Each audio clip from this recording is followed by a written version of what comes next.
अस्सलाम वालेकुम, नमस्कार। एक और नई वीडियो के साथ आपका स्वागत है। मेरे नाम है मुजम्मिल और आप मेरा यूट्यूब चैनल देख रहे हैं, मैं दीक्षित। आज हम जिस वीडियो पे रिएक्ट करने जा रहे हैं, वीडियो बहुत ज़्यादा इन्फॉर्मेटिव होने वाली है। वीडियो का टाइटल है जी, South Korea request assistance from India. तो इस वीडियो में हम देखेंगे कि पाकिस्तान की अवाम इस पे क्या रिएक्शन देती है। Let's go. नमस्कार दोस्तों, डीडी रेड के एक और रिएक्शन वीडियो में आप सभी का स्वागत है। मैं हूं आलोक। तो आज जिस वीडियो पर मैं रिएक्ट करने जा रहा हूं वो वीडियो है डेली स्वैग का और इसका टाइटल है south Korea request assistance from India. तो साउथ कोरिया ने भारत से मदद मांगी है। तो किस बारे में मदद मांगी है जरा चलिए देखते हैं और इस पर पाकिस्तान की जनता जो है वो क्या रिएक्शन दे रही है, चलिए देखते हैं।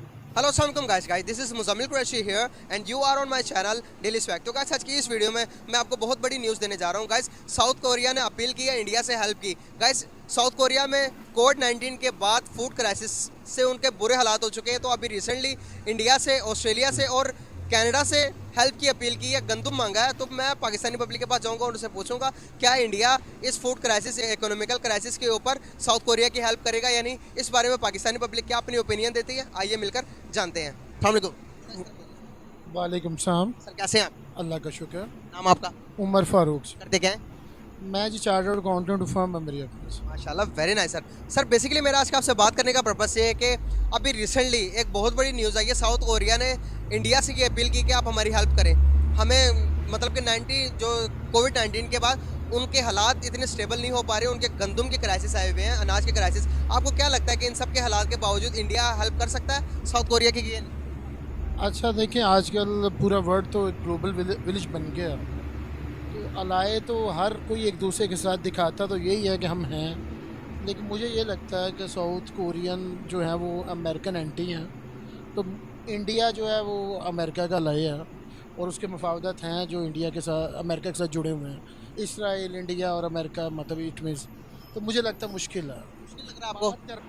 क्या बात कह रहे हैं, साउथ कोरिया एंटी अमेरिका है?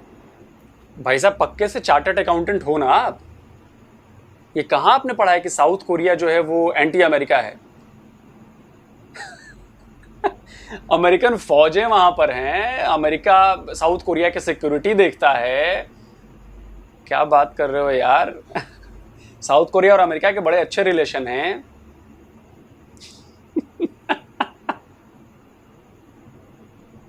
करेंगे, अच्छे तरीके से करेंगे नहीं काम, मुझे ये लगता है। मुश्किल लग रहा है आपको? तो मैं आपको एक और बात बताऊं, रशिया के साथ अमेरिका ने कहा कि हमारे रशिया के साथ ताल्लुकात ठीक नहीं, तो आप उनके साथ ऑयल का ट्रेड ना करें। इंडिया ने फिर भी रशिया की करेंसी और अपनी करेंसी के दरमियान रख के और उनके साथ ट्रेड किया, ऑयल लेते हैं अभी भी। अमेरिका के मना करने के बावजूद भी अपनी करेंसी के ऊपर अमेरिका इस बात से कभी भी अलाउ नहीं करता। अमेरिका ने इंडिया को जब ये कहा कि आपने क्यों ट्रेड की उसके साथ, रशिया के साथ, तो फॉरेन मिनिस्टर ने कहा कि आप कौन होते हैं हमें कहने वाले, हम एक आज़ाद खुद मुख्तार कौम है, हम अपनी करेंसी में जिसके साथ मर्जी ट्रेड करें, आप हमें नहीं कह सकते। इमरान खान ने भी ये बयान चलाया था अपने स्पीच के अंदर। क्या वजूहत है कि इंडिया खुद मुख्तार होने के बाद क्या नहीं करेगा ट्रेड, क्या गंदम प्रोवाइड नहीं करेगा? अच्छा, ये बात आपने बिल्कुल लॉजिकल की है। देखिए उसकी रीज़न ये है कि इंडियन इकॉनमी हमारे साथ ही आज़ाद हुए हैं, लेकिन वो ग्रो बहुत कर गए हैं। जैसे देखें आईटी, हम आज़ाद हुए इंडिया से। हाँ ऑब्वियसली वो उन्होंने बरतानिया से हुए थे ना, यूके वालों से। तो लेकिन ऑब्वियसली जो डिक्टेटरशिप कम थी, आर्मी इतनी ज़्यादा इन्वॉल्व नहीं है वहाँ, तो सियासतदान बेशक हमारे जैसे करप्ट ही हैं, लेकिन इकॉनमी उनकी बहुत ग्रो कर गई है और फिफ्थ लार्जेस्ट इकोनॉमी बन गई है। ख़ास करके आईटी बेस्ड इंडस्ट्री वहाँ बहुत ग्रो की है। आप देखें गोरे जो सारे गूगल वाले और सारी साइट्स हैं वो डिपेंड इंडिया पे करती हैं, तो इंडिया इसलिए आंखें दिखा सकता है। तो आपकी बात लॉजिकल है, मैंने इसलिए कहा मे भी हो भी सकता। तो टाई अप है, ये मुश्किल है कि आप वो कोरिया की बात माने या ना माने। हाँ, ये अगर कर लेता है ट्रेड तो अमेरिका तो कुछ भी नहीं कर सकता इंडिया। नहीं, कुछ उनकी इकॉनमी इतनी मजबूत है, अमेरिका कुछ नहीं कर सकता। हाँ, अमेरिका कमज़ोरों पर ही पड़ता, हम पर, हमारी जैसे कंट्री के ऊपर हमारा जो चाहे जो वज़ीर आज़म को चेंज कर दे, रातों रात फैसले बदले, उल्टे पुल्टे करते, थोड़े डिस्टर्ब हो जाए। तो हम क्यों नीचे लगे हुए, हम क्यों नहीं खुद मुख्तार बनते, अपनी इकोनॉमी को क्यों नहीं स्ट्रॉन्ग कर पा रहे? उसमें मुझे टू सम एक्सटेंट रीजंस लगती हैं कि जो हमारे मुल्क में स्टेबिलिटी नहीं ना आती, पॉलिटिकल स्टेबिलिटी, और रीज़न उसमें आपको पता टू सम एक्सटेंट इस्टेब्लिशमेंट है। तो उस वजह से आप देखें, जब किसी बंदे को काम की समझ आ जाती है, वो करने लगता है, तो उसके साथ कोई मसला हो जाता है। तो अल्लाह करे, कोई अल्लाह बेहतरी करे, कोई पूरे 5 साल एक गवर्नमेंट निकाले और स्टेबल निकाले, यानी वो अपनी डिसीजन मेकिंग वो बंदा खुद कर सकता हो। तो फिर इंशाल्लाह हालात बेहतर होंगे। अभी डिसीजन मेकर्स वो पॉलिटिशियन नहीं है, आ जाते हैं लेकिन फैसले कुछ किसी और जगह से हो रहे होते हैं। बिल्कुल। जी अस्सलाम वालेकुम। वालेकुम सलाम सर, कैसे हैं आप? अल्हम्दुलिल्लाह। नाम आपका? फर्रुख। करते क्या हैं? एजुकेशन कंसल्टेंसी का काम करते हैं इंशाल्लाह। नेशनल में। Very nice sir. Sir basically मेरा आज का आपसे क्वेश्चन ये है कि अभी रिसेंटली साउथ कोरिया ने अपील की है इंडिया से हेल्प के लिए। क्या लगता है कि आपको साउथ कोरिया में इस टाइम फूड क्राइसिस आया हुआ है, गंदम तबाह हुई पड़ी उनकी, कोविड के बाद वो रिजर्व दोबारा से सर्वाइव नहीं कर पा रहे, तो इंडिया से फूड मतलब के गंदम मांगा, क्या इंडिया प्रोवाइड करेगा गंदम? नहीं, मेरे ख्याल में कि अभी जो करंट पॉलिटिकल सिचुएशन है उसमें तो वो बिल्कुल इंडिया नहीं हेल्प करेगा, क्योंकि आपको पता है कि जो क्लैश है बिटवीन अमेरिका और साउथ कोरिया का, ठीक है, उस वजह से इंडिया बिल्कुल भी इनको सपोर्ट नहीं करेगा, किसी किस्म की हेल्प नहीं करेगा वो। आपने ये सारे लोग कंफ्यूज हैं या इन्हें ठीक से स्टडी नहीं किए। नॉर्थ कोरिया और अमेरिका का कॉन्फ्लिक्ट है, साउथ कोरिया और अमेरिका का कोई कॉन्फ्लिक्ट नहीं है बॉस। अरे थोड़ा जनरल नॉलेज बढ़ाइए आप लोग, ज़्यादा पढ़िए। पता नहीं, जैसे कहा कि अभी रिसेंटली अभी जब इंडिया ने रशिया के साथ ट्रेड की थी ऑयल की, तो अमेरिका ने कहा कि आप क्यों ट्रेड कर रहे हो, तो जो इंडिया का फॉरेन मिनिस्टर है जयशंकर, उसने कहा कि आपकी हिम्मत कैसी हुई, आप कौन होते हो, हम एक आज़ाद कौम है, हमारा जिससे दिल करेगा हम उससे ट्रेड करेंगे, आप हमारे मामले में इंटरफेयर नहीं कर सकते। इंडिया की पॉलिसी आज़ाद पॉलिसी है।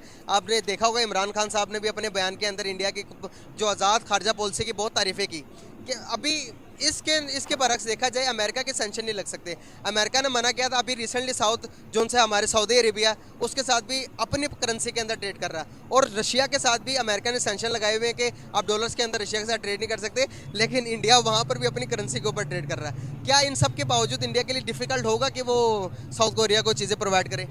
एक्चुअली मैं समझता हूँ कि ये जो है ना, सब चीज़ें ऊपर ऊपर से हो रही होती हैं। इनफैक्ट आप ये देख रहे हैं कि पाकिस्तान जैसे जितने भी कंट्रीज़ जो इस टाइम फाइनेंशियल और इकोनॉमिक क्राइसिस से गुजर रहे हैं, उनके लिए ये जो पाबंदियाँ वो बहुत स्ट्रिक्ट हैं। लेकिन इंडिया हो गया, अब आप यूरोप को देख लें, यूरोप भी तो रशिया से गैस ले रहा है ना, यूरोप भी तो उनसे ट्रेडिंग कर रहा है कि नहीं कर रहा।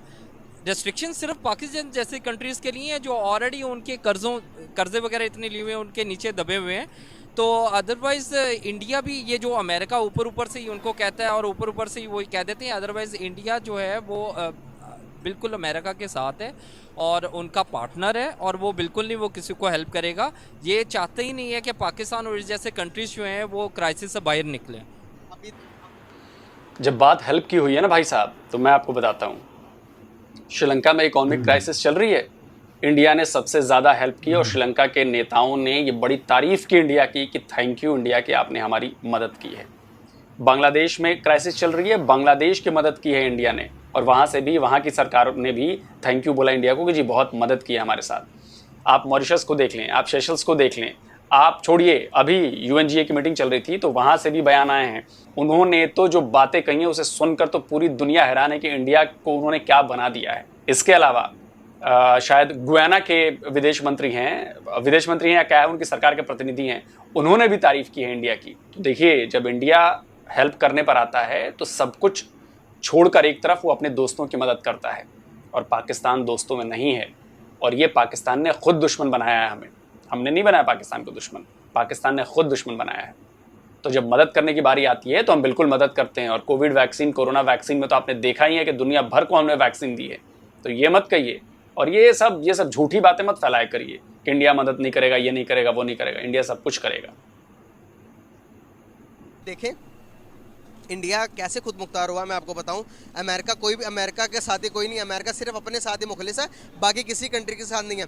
अभी आपने देखा होंगे, आपके सामने एक न्यूज़ आई होगी कि जिसके मुताबिक इंडिया के वर्ल्ड की 5th लार्जेस्ट इकोनॉमी बन गई है। कैसे बनी है? वो अपने ऊपर काम करके ना, मेड इन इंडिया के ऊपर काम करके, एक्सपोर्ट अपनी बढ़ाकर, GDP अपनी ग्रो की, GST उनकी डबल होगी, जिसकी वजह से इंडिया स्ट्रॉन्ग हो रहा। आपको पता है कि दुनिया वैल्यू इसकी करती है जिसके पास पैसा होता है, जो स्ट्रॉन्ग कंट्री होती है। पाकिस्तान की क्यों वैल्यू नहीं करते? पाकिस्तान अपनी कोई चीज़ मैन्युफैक्चर नहीं करता, पाकिस्तान हर चीज़ इम्पोर्ट कर रहा है। हर चीज़ को हम बाहर से मंगवाएंगे तो आपको लगता है कि हमारी इज्जत होगी किसी भी कंट्री में? बिल्कुल भी नहीं, बिल्कुल भी नहीं। और हमें इस पे बहुत ज़्यादा वर्क करने की ज़रूरत है। लास्ट आप 30-40 साल पहले आप देखें कि हम एक्सपोर्ट में बहुत ऊपर थे, और अब हम एक्सपोर्ट लेवल पे बिल्कुल ऑलमोस्ट ज़ीरो है।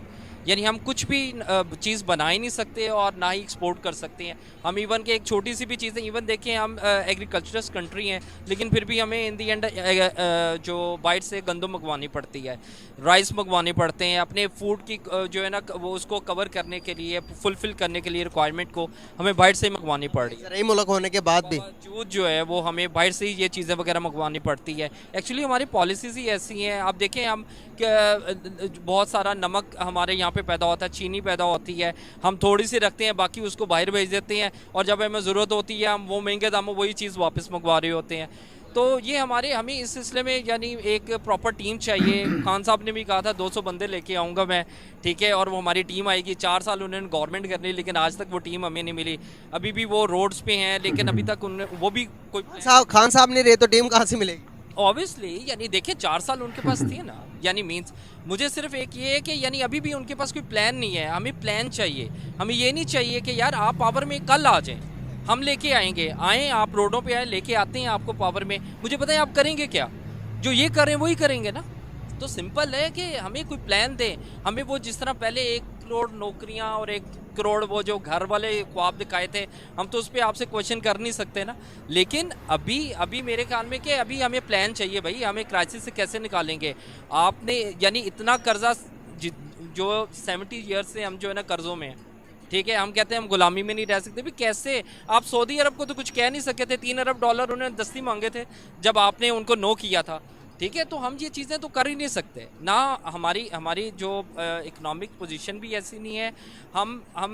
हमें 50 साल तो हम वैसे गुलाम में थे। आज भी मलका इज़्ज़त लंदन में मरी है, ठीक है, लेकिन हम यहाँ पे सोग मना रहे हैं और वो उसको वो कर रहे हैं, ठीक है। हम तो आज तक हमारे जहनों पे और हम खुद बिल्कुल गुलामी है, बिल्कुल ऐसा। आज़ाद हो गए इन चीज़ों से। अभी देखें कि इंडिया की इकोनॉमी देखें, इंडिया के आप जीडीपी देखें, वर्ल्ड में इंडिया की अब रिस्पेक्ट हो गई है। इंडिया को लोगों को देखने का नज़रिया ही चेंज हो गया।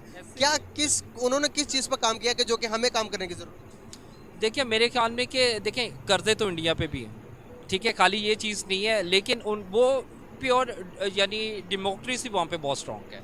वहाँ पे इंटरफेरेंस नहीं है। वहाँ पे ये कि अगर आज हमारी जमहूरियत, डेमोक्रेसी या पार्लियामेंट स्ट्रॉन्ग हो जाए, हम स्ट्रॉन्ग फैसले ले सकते हैं। इवन कि आप देखिए अमेरिका पे कर्जे नहीं है, इंडिया पे कर्जे नहीं है, दुनिया की हर कंट्री कर्जा लेती है, ये कोई बुरी चीज़ नहीं है। लेकिन आपने फिर यानी कम्पीट भी करना होता है उनको ना, तो उसके लिए डेमोक्रेसी मेरे ख्याल में वो अगर आपकी स्ट्रॉन्ग होगी तो आप इन चीज़ों को फेस कर सकेंगे, आप स्टैंड ले सकेंगे, अदरवाइज नहीं ले सकेंगे। शुक्रिया सर, बहुत अच्छा लगा आपसे बात करके। Thank you so much and nice to talk with you sir, बहुत ज़बरदस्त। चलिए दोस्तों, वीडियो ख़त्म हो गया। बात इन्होंने की कि सबके ऊपर कर्जे हैं, तो जनाब कर्जा किससे मिलता है या किसे कर्जे की फिक्र नहीं होती, उसे जो कर्जा चुका सकता है वो जानता है कि मेरे पास इतने पैसे पड़े हैं कि मैं कर्जे को चुका दूंगा। तो ये बड़ी चालाकी से यूज़ किए जाती हैं चीज़ें। लेकिन आपके देश के पास तो कर्जा चुकाने का कोई मैकेनिज्म ही नहीं है। आपको पता है ना कि IMF से सबसे ज़्यादा कर्जा आपने लिया हुआ है पूरी दुनिया में। 5000 करोड़ रुपए से भी ज़्यादा का कर्जा है आपके ऊपर। और आपको पता है कि इंडिया के ऊपर IMF का कर्जा कितना है?